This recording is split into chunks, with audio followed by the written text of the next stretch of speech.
An everyday task now much more difficult. Avanti Naik has to have her mother with her constantly, guiding her in the kitchen. She's still suffering from creeping paralysis. That's also hit more than 200 others in her neighborhood. She has Guillain-Barré Syndrome, or GBS, a rare disorder where a body's immune system attacks its nerves. There was a swelling here. It started with seeing double and got much worse. This jaw became heavy and I was not able to speak.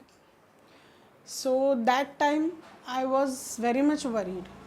And then we ran to the hospital. She spent 2 weeks in intensive care, unable to speak or swallow. Avanti was one of the first patients in Pune in India's western Maharashtra state that's seen a worrying outbreak of GBS, which isn't contagious but has no cure. 9 people have died.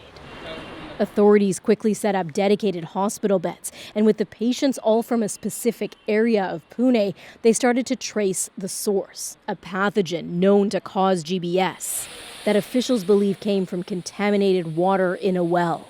The outbreak points to a larger problem, not just in Pune, one of the fastest growing cities in a rapidly developing India, when proper facilities like water purification plants aren't catching up to the pace of urbanization. For this doctor who treated several of the patients, it's painful to think the outbreak could have been avoided. This is a public health failure. We need to wake up. He says while the mortality rate from GBS is quite low, treatment is very expensive, and the long-term effects are hard to predict. People still having residual weakness or still having symptoms like tingling numbness of both limbs is still substantial. That is the real cost of this war which we have fought in the last 1 month. A war that's not yet over. The rate of confirmed cases has slowed, but the numbers are still rising. Salima Shivji, CBC News, Pune.